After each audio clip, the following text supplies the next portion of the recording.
Marie-Monique Robin avait commencé à en parler, mais effectivement, on voit que une des difficultés qu'il y a face à Monsanto, c'est la force de son lobbying à la fois sur le, à la fois sur les scientifiques, mais aussi donc sur les réglementations et même sur les parlementaires.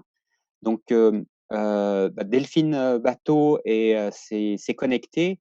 Et est-ce que tu peux nous parler un peu plus des Monsanto Papers et parce que ce que c'est et ensuite on pourra parler de l'influence que, du lobbying de Monsanto sur les parlementaires.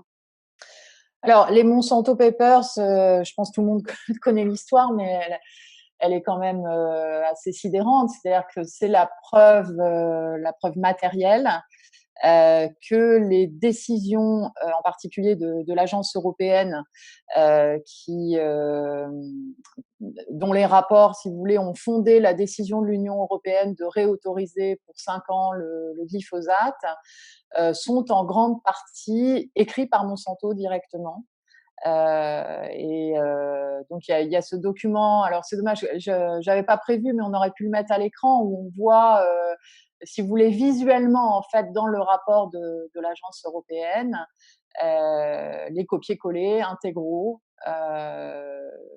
de Monsanto, avec aussi une pratique qui a été mise en lumière par les Monsanto Papers, qui est celle ce qu'on appelle le ghostwriting, c'est-à-dire d'écrire des soi-disant papiers scientifiques qui sont écrits par Monsanto et qui sont ensuite endossés par un scientifique qui ne joue le rôle que de prête-nom, en fait, dans cette affaire, pour apporter crédibilité et légitimité en fait à une falsification scientifique. Et ce qui est extrêmement grave, c'est que, en toute logique, la découverte en fait des Monsanto Papers aurait dû faire tomber la réautorisation européenne du glyphosate. C'est-à-dire que c'est une tricherie, si vous voulez, d'une ampleur telle qu'il est sidérant de voir les différents gouvernements d'Europe en fait accepter que la réautorisation de ce poison soit fondée en plus sur un faux, puisqu'il faut appeler les choses telles qu'elles sont. D'accord, Marie-Monique Robin, je ne sais pas si tu as quelque chose à compléter aussi sur les Monsanto Papers.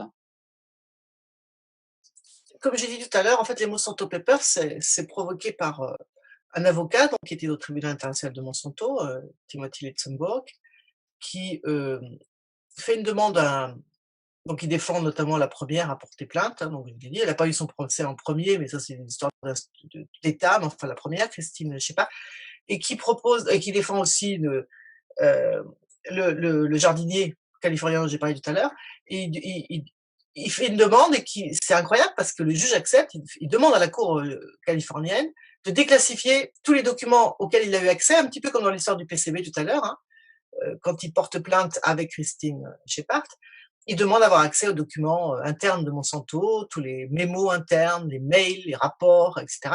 Exactement comme dans l'affaire des PCB, il se retrouve donc avec des dizaines de milliers de documents. Et il dit, quand il écoute ça, il dit au juge, ça serait bien de les mettre en ligne. Et ce qui est incroyable, c'est qu'il est tombé sur le bon juge, quoi. Le juge qui a dit OK. Donc il y a une association américaine qui a pris en charge enfin, parce que moi, je suis allé sur leur site, par exemple, c'est des centaines de milliers de documents, hein. J'avais fait ça pour les PCB. À l'époque, personne n'avait fait. Enfin, donc il a vraiment fallu que je passe des jours et des jours et des jours dans ces documents internes. Là, cette association, The Right to Know, qui fait un super boulot, elle a fait ça. Donc c'était quand même plus simple. Elle a tout regardé, tout lu, tout classé, tout voilà. Et, et donc on découvre là-dedans, par exemple, comment ils ont demandé en 1999, je donne un exemple, un document que j'avais téléchargé, un toxicologue en chef de Monsanto, Mark Martens, demande à une sommité scientifique britannique, John Parry, qui est l'un des meilleurs spécialistes mondiaux sur la génotoxicité. Alors, quand un produit est génotoxique, ça veut dire qu'il affecte l'ADN, donc c'est souvent, ça veut dire cancer, hein, voilà. De faire ce qu'on appelle une review en anglais, donc une synthèse de toutes les informations disponibles sur le glyphosate dans ce domaine-là de la génotoxicité. Et John Parry fait son boulot, et puis il conclut, il fait un rapport et dit, bah ouais, c'est très, très, très génotoxique, donc voilà. Donc moi, puisque le produit est sur le marché, ben, il faudrait vraiment faire d'autres tests et tout. Et puis, il y a vraiment un problème. Et là, Monsanto est furieux. Il engueule même celui qui avait fait le lien entre John Parry et, et, euh, et Monsanto, quoi, en lui disant, mais c'est quoi ça? T'as pas expliqué comment on fait dans ce cas-là? Et donc, ils étaient censés le payer. Puis, vous voyez, et ils espéraient qu'il allait dire que c'était pas génotoxique. Et donc, finalement, eh ben, le rapport est mis dans un tiroir. Donc, voilà. Alors, dans plein de cas, en revanche, ben, les scientifiques acceptent. Vous voyez, soit de changer leur conclusion, donc ce qu'on voit dans les Monsanto Papers, mais en fait, qui est exactement la même chose dans les PCB, c'est ce que j'ai dit tout à l'heure, hein, ou dans l'hormone de croissance, c'est les mêmes procédés. Ce qui est fou, c'est que ces procédés, on les connaît depuis des années et des années, et à chaque fois, ben, ça change rien, quoi. Voilà. Alors, on découvre aussi, par exemple, des échanges de mails entre une toxicologue de l'EPA, l'Agence de protection de l'environnement dont j'ai parlé tout à l'heure, Marion Copley, qui écrit à son chef, Jess Roland, qui est en relation directe avec Monsanto et qui est chargé au sein de l'EPA de la réautorisation du glyphosate après la fin de l'autorisation qui doit être renouvelée, donc, comme en Europe au même moment. Et elle écrit le 4 mars 2013 elle dénonce le fait que Jess Roland intimide le personnel afin de modifier les rapports pour qu'ils soient favorables à l'industrie et assure dans son mail que la recherche sur le glyphosate montre qu'il devrait être classé comme cancérigène probable pour les humains. D'ailleurs, c'est ce qui se passera 2 ans après avec les siennes. Donc, voilà. Mais ça, j'allais dire rien de nouveau sous le soleil. C'est ça, les Monsanto Papers.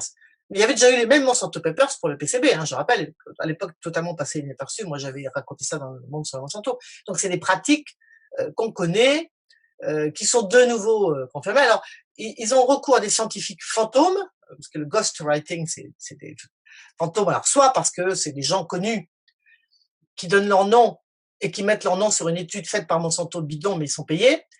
Mais il y a aussi, alors il y a eu des cas incroyables, ils ont carrément inventé les scientifiques, c'est-à-dire que non seulement c'est pas une sorte de prête-nom, c'est qu'ils inventent. Dans l'exemple du maïs transgénique en Californie, avec un scientifique, Ignacio Chapela, qui montre l'impact du maïs transgénique au Mexique sur le maïs traditionnel, et c'est gravissime. Eh bien, on découvre, grâce à un mec extra d'ailleurs, qui a créé GM Watch en Angleterre, Jonathan Matthews. Et donc, quand le papier d'Ignacio Chapela sort dans une revue scientifique de renom, sa sortie est annoncée, donc ça se passe juste avant qu'il soit public, mais c'est annoncé. Et il y a 2 scientifiques, Mary Murphy, Andura Schmetacek, bon, qui inondent la communauté scientifique de mails en disant que Chapela n'est pas un scientifique sérieux, etc. Et Jonathan Matthews, il me dit, c'est qui ces gens-là? Et en fait, il arrive à remonter à l'adresse de protocole Internet des mails qui ont circulé dans toute la communauté scientifique par des réseaux, bon, je passe les détails, et ça remonte à Monsanto. Donc c'est carrément des gens qui n'ont pas existé là dans ce cas-là. Alors on a d'autres cas, il y a des relais, par exemple à Londres, il y a un centre qui s'appelle Science Media Center, SMC, qui dit carrément sur son site qu'il défend et promeut les biotechnologies, bon, et est financé à 70% par des multinationales comme Monsanto, mais qui en même temps ont des relais partout.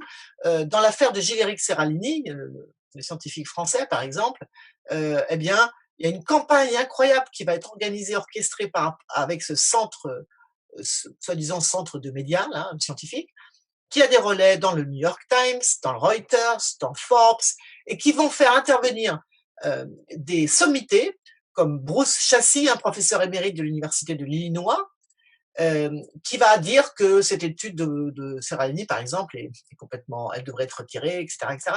Et en fait, après, personne ne dit, ni le New York Times, parce que moi je suis remonté dans tout ça, que Bruce Chassy a touché 57 000 $ de Monsanto en 2010 et 2011 pour ce genre de contribution. Vous voyez, donc c'est absolument impressionnant, quoi.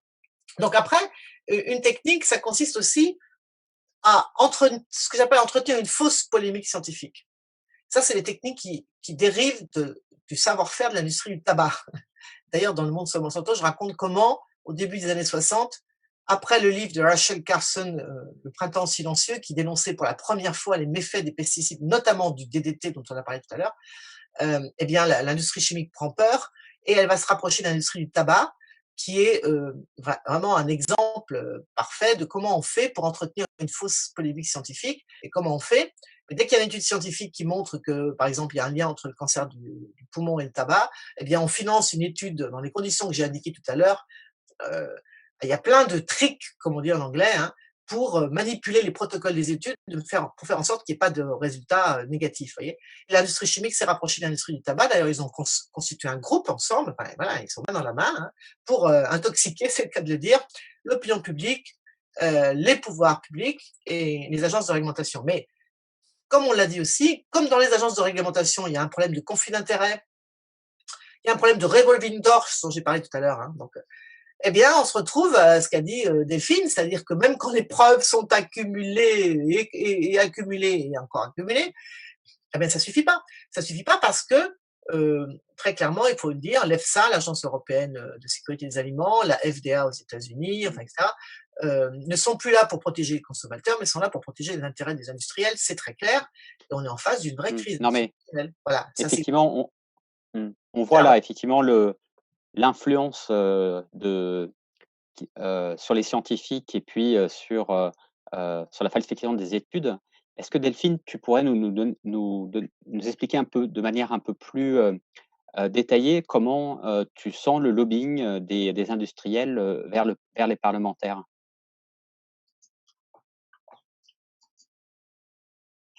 Il est spectaculaire, ce lobbying, mais il s'exerce pas seulement sur les parlementaires, aussi sur les gouvernements. Hem, En fait, en France, on a vécu un épisode, donc non seulement il y a celui des Monsanto Papers dont on vient de parler, mais qui aurait dû, quand même, fonder une décision de la France à refuser, jusqu'au bout, la réautorisation du glyphosate, à soi seul, c'est-à-dire en plus de la décision de l'OMS de le classer comme cancérogène probable, en elle-même, d'un point de vue démocratique et scientifique, l'affaire des Monsanto Papers doit conduire à dire ben, stop, c'est terminé. Alors ensuite, on a un nouvel épisode une fois que cette décision de réautorisation pour 5 ans est prise, qui est le fameux tweet d'Emmanuel Macron disant ben, même si c'est réautorisé pour 5 ans en Europe, nous, en France, ça va être interdit dans 3 ans.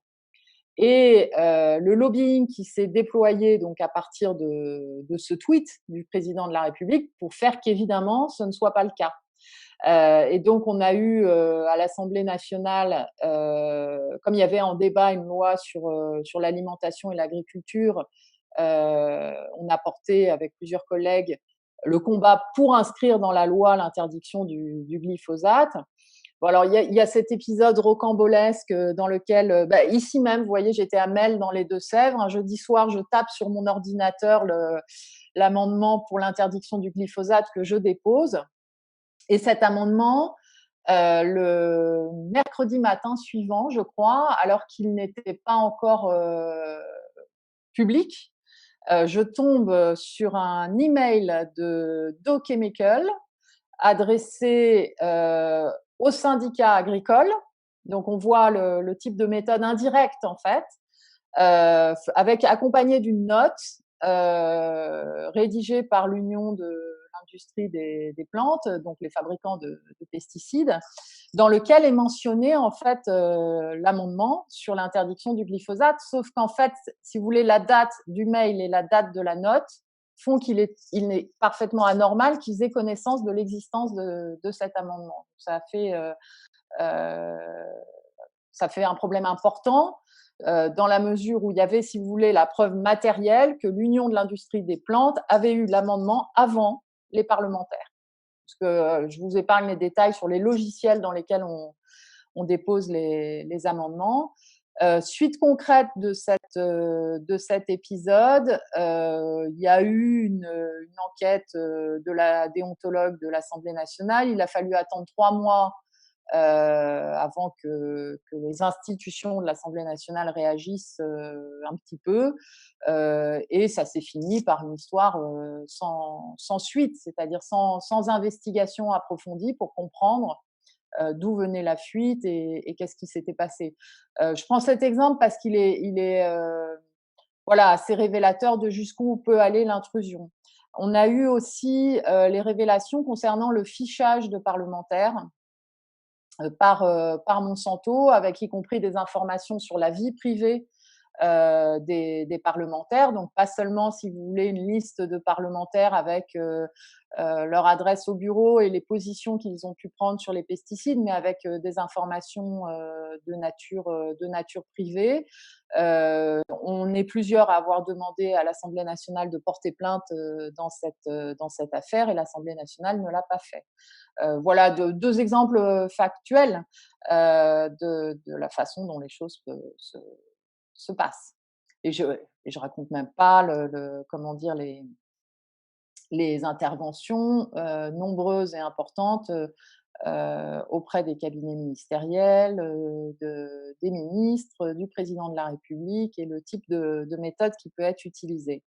On a en France une loi qui est censée nous protéger, qui est la loi relative à la transparence de la vie publique et tout ce qui concerne les représentants d'intérêt. Ce qui est très important, c'est de savoir que c'est une loi qui est à trous, en fait. Même par rapport à l'obligation de déclarer des activités de lobbying. Donc, je vais prendre un exemple récent qu'on a eu dans la même loi sur l'alimentation.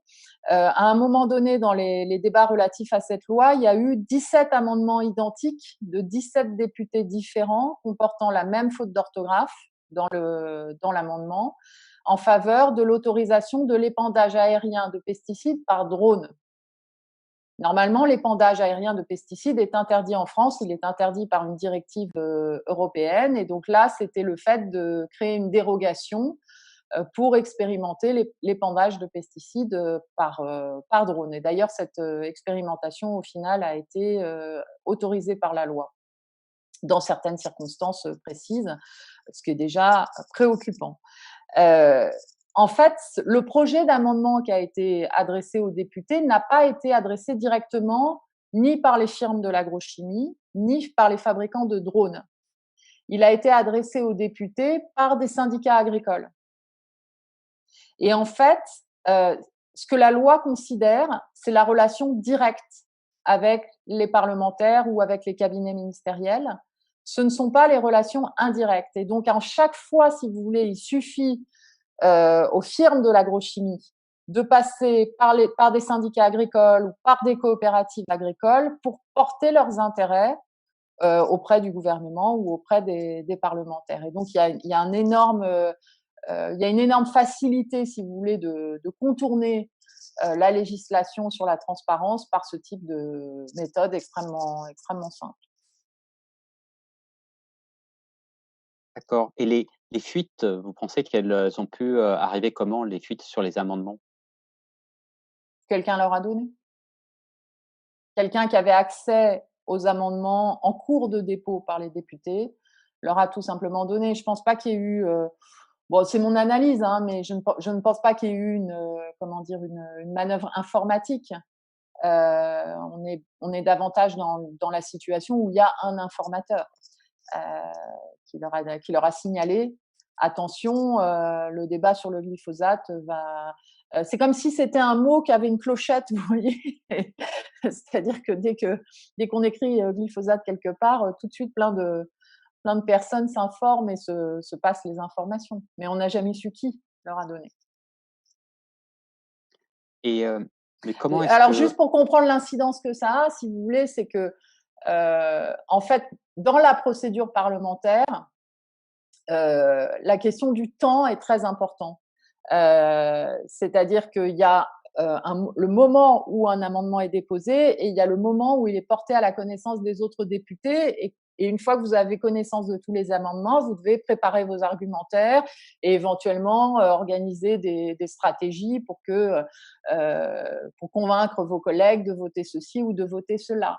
Et donc, en fait, pour les fabricants de pesticides, d'avoir un temps d'avance sur l'information qui existe, un amendement pour l'interdiction du glyphosate leur permet et d'ailleurs c'était le sens du message de l'UIPP et de Doc Chemical, c'était alerter vos députés. Alors il y avait une très belle expression dans le message, c'était alerter vos députés pour empêcher l'adoption de cet amendement.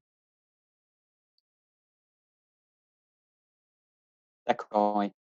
Non, et le quand on peut se poser la question effectivement quand les Monsanto Papers sont sortis, enfin pourquoi est-ce que, il n'y a pas plus de députés, enfin, qu'est-ce qui pousse les députés à retarder, des décisions d'interdiction ou, enfin, par exemple, pour le glyphosate, pourquoi repousser de 2 ans? Enfin, quels sont les de quelle manière Monsanto peut pousser à ce que ces interdictions soient repoussées ou, ne soient pas faites, effectuées?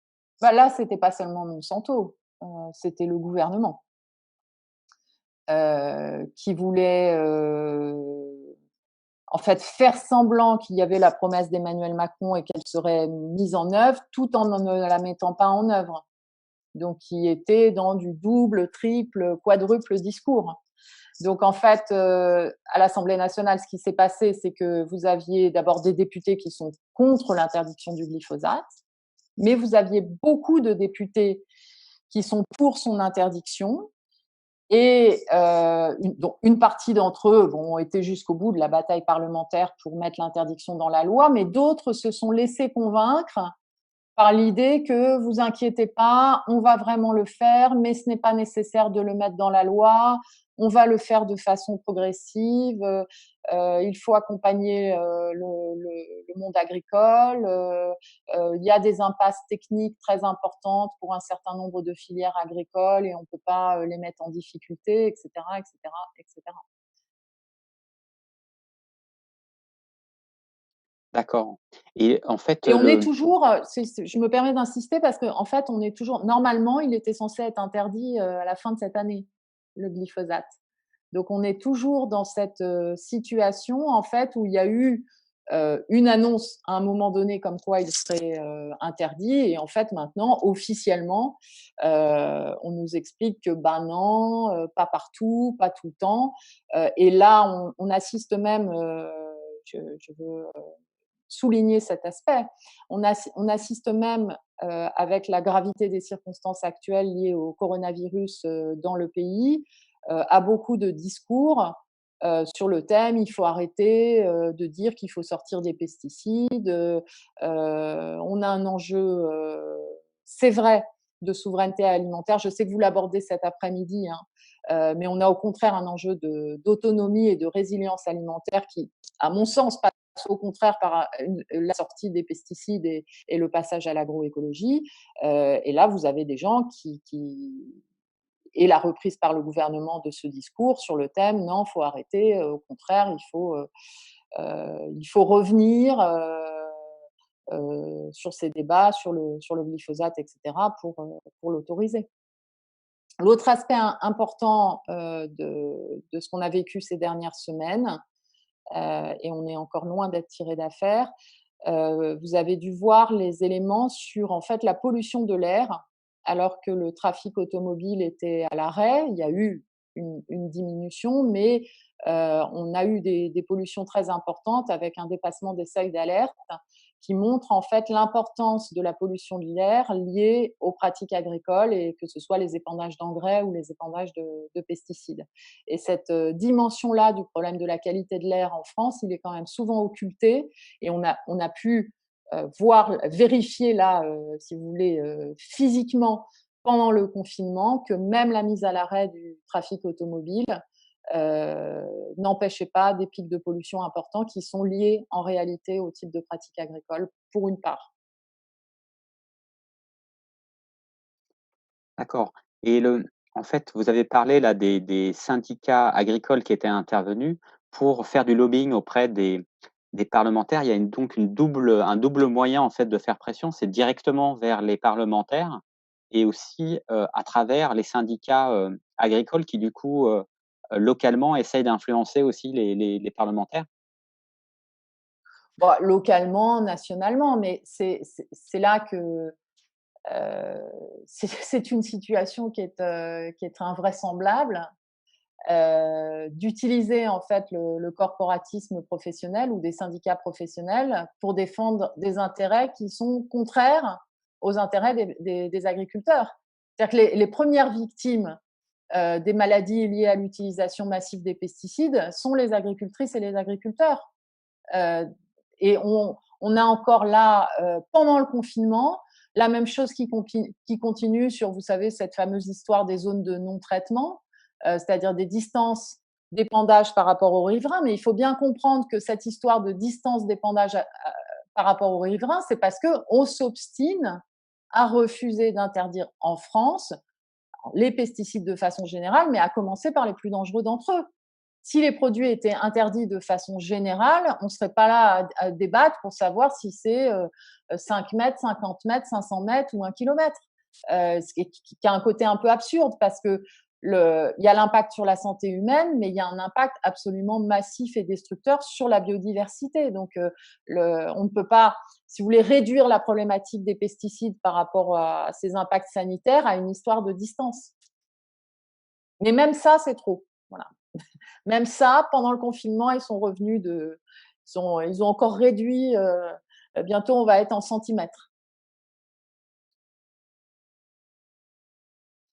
Oui, ce qui est assez incroyable quand justement, enfin, on a l'impression effectivement qu'il y a des décisions qui disent qu'il faut sortir des pesticides, et puis finalement, on, peu à peu, on revient sur ces mesures. Enfin, ça paraît quand même un peu contradictoire. On a l'impression qu'à la fois on dit qu'il faut sortir des pesticides, et puis en même temps, on voit que dans les faits, on a l'utilisation des pesticides augmente, et puis effectivement, en réduisant les distances, on augmente les risques. Mais du coup, est-ce que cette difficulté à faire une interdiction, elle est due à l'action de la FNSEA? Enfin, quel est le facteur principal qui empêche, que les interdictions soient vraiment appliquées?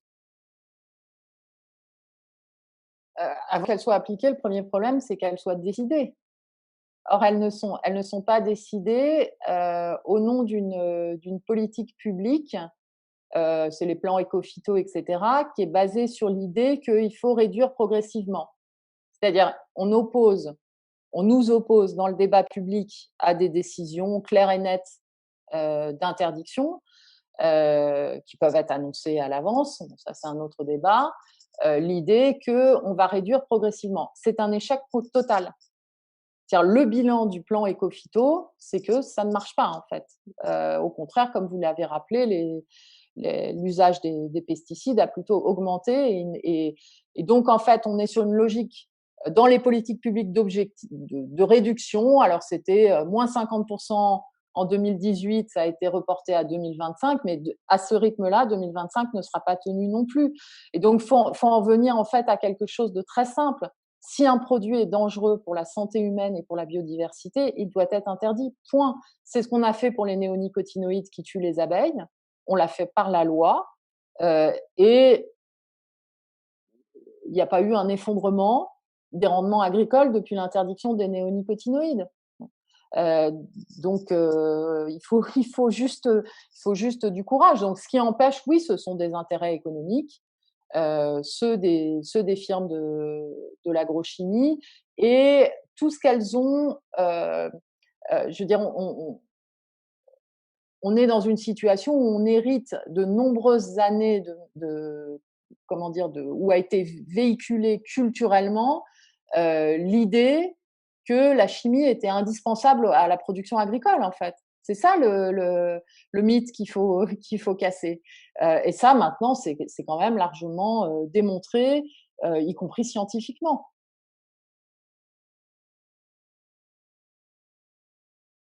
Très bien, bon, on va avoir l'occasion aussi d'en parler lors des prochaines conférences qui sont prévues, donc sur effectivement les dégâts que ça fait sur l'environnement, et puis les manières d'aller vers une nouvelle agriculture.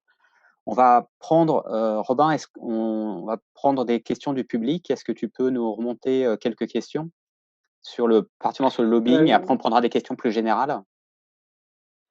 Oui. Alors, il y en a une première de Daniel qui dit « Il est vrai que l'on se sent un peu démuni. Il semble que toutes les campagnes d'information, manifestations, etc. n'aboutissent pas. Où sont les freins ?»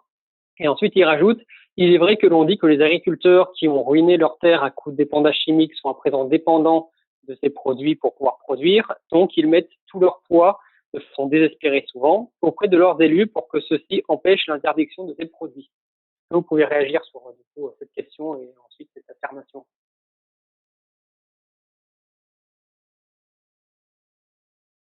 Les freins, ouais, les freins. Bon, j'ai évoqué les freins, comment dire, culturels. Il y a un frein. En fait, derrière ce frein culturel, c'est qu'en fait, la puissance publique a massivement encouragé les agriculteurs à se mettre dans ce modèle en les dépossédant aussi de leur savoir-faire agronomique, et que changer de modèle et en sortir implique au contraire une part de tâtonnement et de réappropriation en fait de la maîtrise de sa pratique agronomique. Donc c'est un frein important, mais il y a un mouvement de sortie quand même sur le terrain parce qu'il y a une demande des consommateurs de plus en plus importante et qui augmente structurellement sur les produits bio. Et donc, on voit, ce qui est intéressant, c'est qu'on voit aujourd'hui sur le terrain très concrètement des agriculteurs se tourner vers le bio ou convertir leur exploitation en totalité ou partiellement au bio, pas au point de départ pour des raisons de conviction politique ou culturelle, mais parce que les consommateurs veulent du bio, donc moi je vais faire du bio. C'est-à-dire avec un raisonnement purement économique. Et par exemple, dans le territoire où je suis, on a eu une augmentation de 42% l'année dernière des conversions au bio. Donc il y a vraiment un mouvement important, mais qui est freiné par les institutions du monde agricole. Voilà.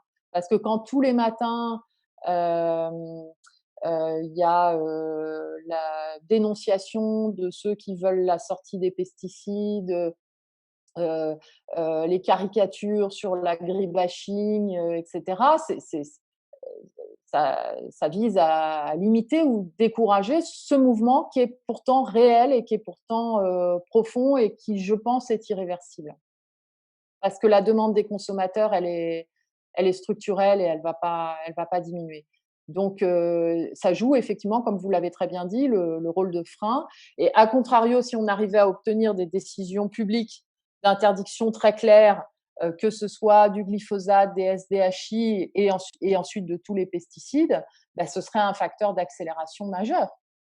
Ce serait un facteur d'accélération majeur.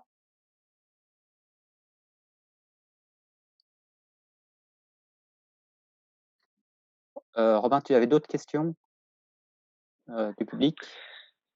Oui.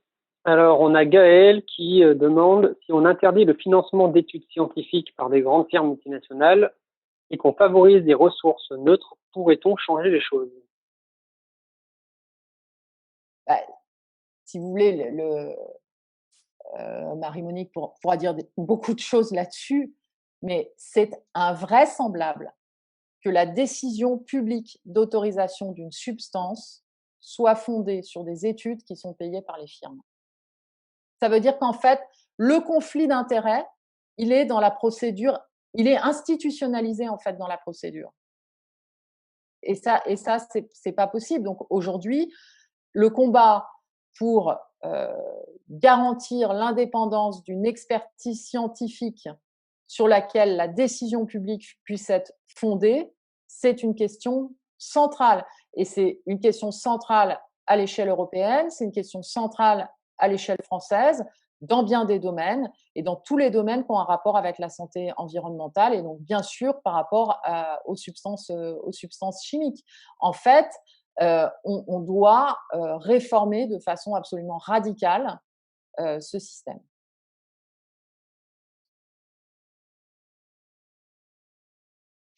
Vaste programme. Robin, est-ce que on a le temps, oui, pour encore une ou deux questions? Ouais, alors c'est un lot de 3 questions, mais qui sont dans le thème. Donc déjà, Joël qui nous demande que faire individuellement. Ensuite, on a Nam qui nous dit j'écoute et j'approuve totalement le combat contre Monsanto, mais pourquoi il n'y a pas de résultat visible? Et enfin, Eliane qui nous dit les arguments sont massifs, ok, mais l'action reste quasi absente. Les solutions pour se mobiliser activement dans le sens de participer à la diffusion et à la sensibilisation sur le thème me semblent maigres.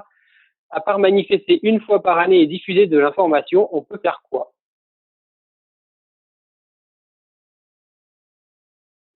Alors, il y a quand même toutes les campagnes, je vais prendre l'exemple des campagnes sur le glyphosate avec les pisseurs volontaires, les dépôts de plainte. Ne sous-estimons pas les procédures judiciaires.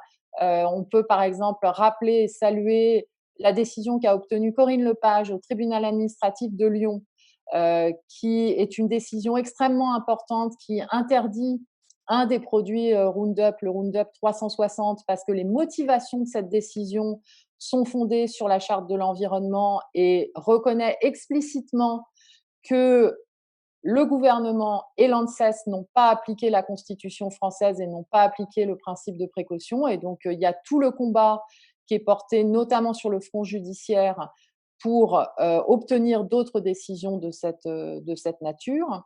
Donc, les mobilisations contre le glyphosate, le mouvement des coquelicots aussi, avec la bataille en cours, je vais prendre cet exemple sur les SDHI. Donc, ne croyez pas que la mobilisation individuelle ou collective des citoyens servent à rien, c'est même exactement l'inverse. Je vais prendre l'exemple de l'interdiction des néonicotinoïdes. Au moment des débats parlementaires sur l'interdiction des néonicotinoïdes, s'il n'y avait pas eu les 700 000 citoyens mobilisés au travers des pétitions, s'il n'y avait pas eu les apiculteurs qui vont voir tous les députés dans toutes les circonscriptions de France, etc., jamais on serait passé de 2 députés qui étaient pour l'interdiction des néonicotinoïdes à 129 et à gagner finalement le vote et à réussir à l'inscrire dans la loi. Donc, ces mobilisations, il faut les reprendre, il faut les amplifier. Le débat sur le glyphosate, il va revenir notamment à l'Assemblée nationale. Donc, il faut vraiment… c'est un combat de longue haleine.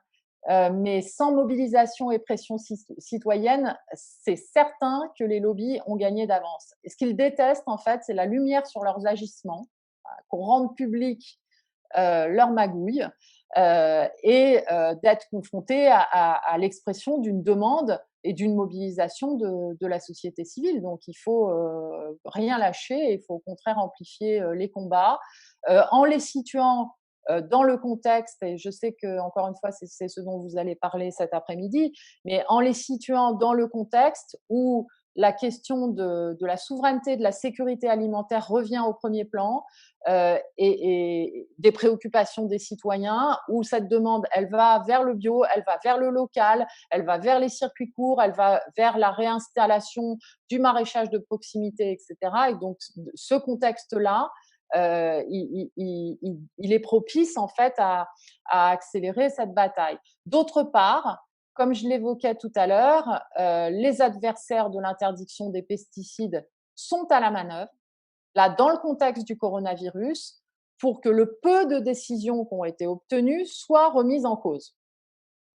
Et donc, il faut être particulièrement vigilant sur ce qui est en train de se passer là maintenant, parce que le peu de produits à base de glyphosate qui ont été interdits, toutes ces petites décisions-là, ils vont vouloir même ça c'est trop en fait, même ça ils vont vouloir que ce soit remis en cause. Je vais prendre un autre exemple, vous savez, on avait voté à l'Assemblée nationale le fait qu'il soit interdit de fabriquer en France des pesticides dont l'utilisation est interdite en France. Ça paraît élémentaire. En fait, par exemple, la France a interdit depuis longtemps l'atrazine, mais on a des usines qui fabriquent de l'atrazine pour l'exporter ailleurs dans le monde. Et il y a eu un combat des fabricants de pesticides avec même, alors auprès de l'Élysée, ils ont même obtenu des lettres tout à fait bienveillantes du Premier ministre, du Président de la République, etc. Ils ont finalement perdu devant le Conseil constitutionnel contre cette disposition législative. Mais donc, si vous avez le moindre doute là-dessus, vraiment, je veux insister. Ils sont en permanence à la manœuvre, à la pression. Et donc, si face à ça, il n'y a pas une résistance, une mobilisation citoyenne, c'est dans les coulisses et les couloirs et l'opacité qu'ils arrivent toujours à défendre leurs intérêts. Donc, il faut au contraire réveiller les mobilisations citoyennes contre les pesticides, plus que jamais dans le contexte actuel. Merci beaucoup pour ces réponses et cette note d'espoir sur sur ce qu'on peut faire donc et l'utilité de la mobilisation. D'ailleurs, je propose pour conclure en fait que, Marie-Monique, Robin et Trantonia puissent, en 30 secondes, nous donner des pistes sur ce qui peut être fait, pour, contre les lobbying. Donc, Delphine nous a déjà proposé pas mal de choses. Marie-Monique, tu peux nous faire donc en 30 secondes quelques propositions de ce qu'on peut faire contre les lobbying? On t'entend pas. Attends, hop. Oui, c'est bon là.